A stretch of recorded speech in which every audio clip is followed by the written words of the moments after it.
kali ini kita menghadapi tugas yang maha berat, ancaman potensi. Ya, potensi gempa 8,7 skala Richter ada di selatan. 8,7 skala Richter. Cianjur berapa? 5,6 di darat. Kalau Cilacap potensi ini nanti akan gempa, kemudian ada tsunami. Kecepatan tsunami-nya berapa? 300 km per jam.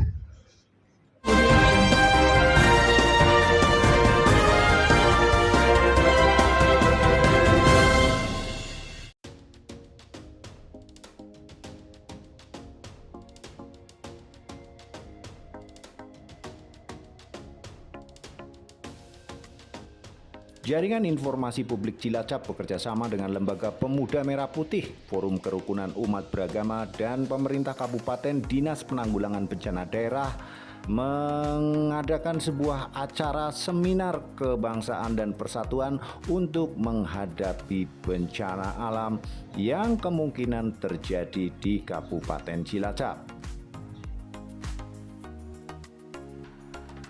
Pak ini yang terhormat Sekretaris Daerah Kabupaten Cilacap, Bapak Awaludin Puri APMM. Yang kami hormati Kepala BPBD Kabupaten Cilacap, Bapak Dr. DMM. Yang kami hormati Bapak Kiai Haji Ahmed Soim El-Amin LCMH.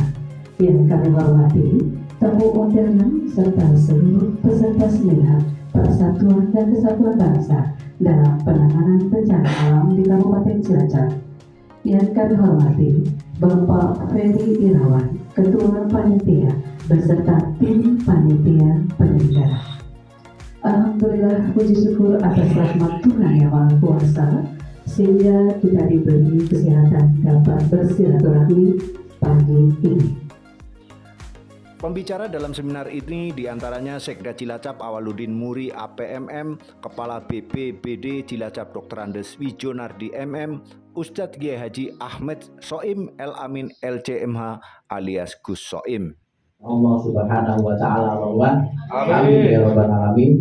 Dan juga mudah-mudahan kita keluar nanti dari ruangan ini, pulang dari ruangan ini kita membawa sesuatu hal yang bisa bermanfaat untuk diri kita dan lingkungan kita. Kabupaten Cilacap, Bapak Wijonardi MM, beliau lahir di Kebumen 59 tahun yang lalu. Dan saat ini beliau adalah Kepala BPBD Kabupaten Cilacap.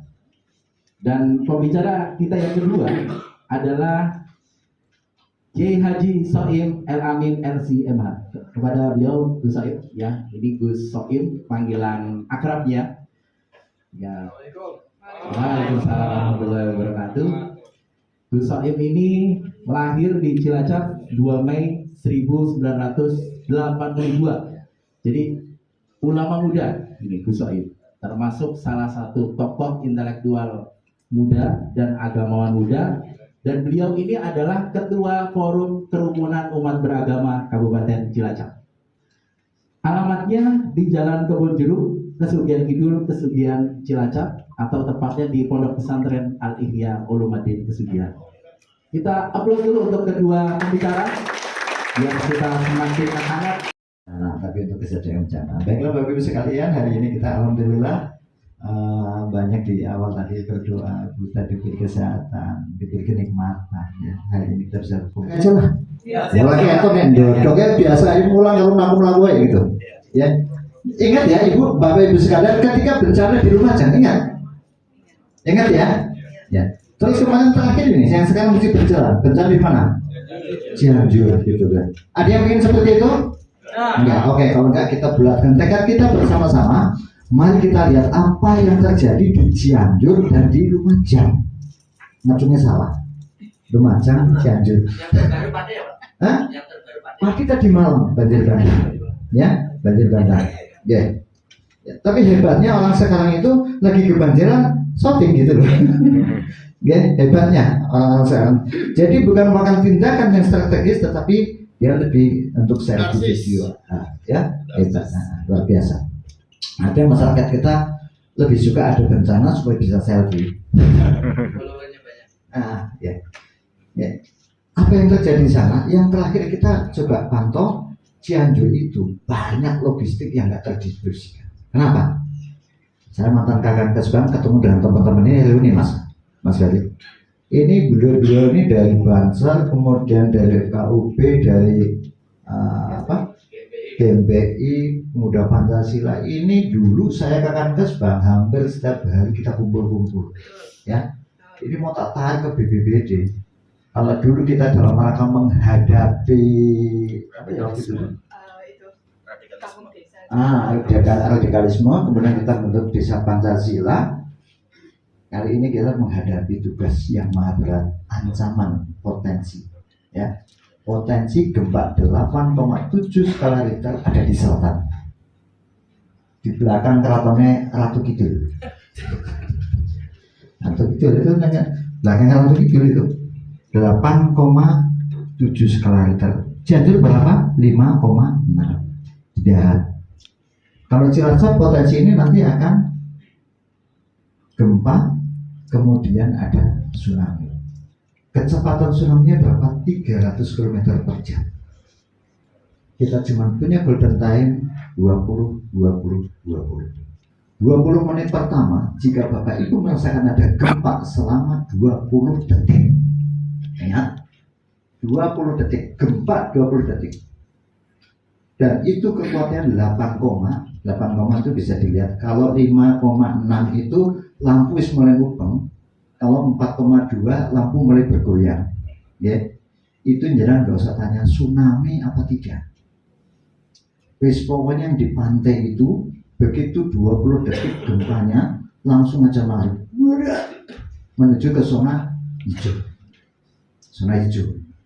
Juga Pak, kalau tahu zona hijau nanti diajari. Ini kan baru pertama kali ketemu. Ya. Kemudian 20 menit setelah gempa itu waktu yang kita punya untuk lari dari titik terendah. Zona hijaunya kita di sini ini kalau kemarin perkiraan 10 meter tingginya, di sini ini masih 50 cm. Tapi ternyata dari diskusi terakhir itu mencapai 30 meter. Maka permodelan BMKG tentang zonasi nanti pasti akan bertambah titik rawannya. Sini mungkin sudah zona oranye. Oranye ketinggiannya 10 meter. Ya, ini bicara masalah tsunami-nya. Kecepatannya 300 km. Makanya begitu gempa 20 menit itu 300 km menuju ke kita. Dalam 20 menit, hanya 20 menit kita harus sudah bisa meninggalkan. Jadi jangan berpikir lagi, ya, jangan berpikir bojoku neng di, anakku di mana, udah nggak sempat. Yang bisa jenengan lakukan adalah begitu saya tersadar saya harus segera lari, sautlah tas siaga bencana yang ada. Apa tas siaga bencana? Besok kita ajarin lagi, isinya macam-macam, ya. 15 menit. Ada 373.000 jiwa. 373 jiwa. Itu data saya yang titik merah. Ya. Panjang garis pantai kita ada 105 km. Itu yang dari sana ke sini, tetapi 50 km yang rentan tsunami.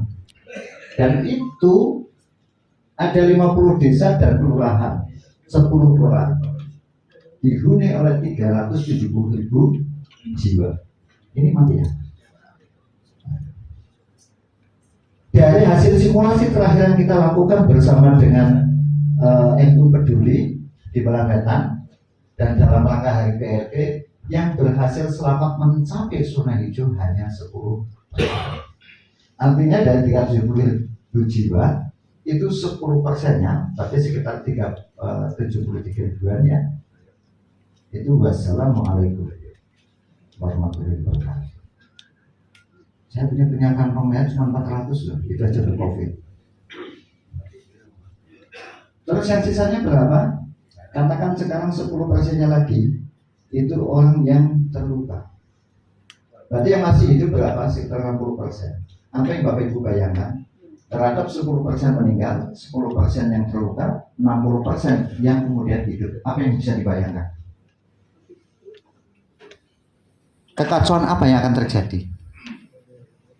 Yang pertama, yang meninggal nggak usah kita urusi, ya. Yang luka, apakah tim medis kita akan mampu? Kemarin PPNI, Persatuan Perawat Nasional Indonesia, Pak, kami punya pengurus banyak. Berapa banyak? 2.300 orang. Oke, 2.300 orang.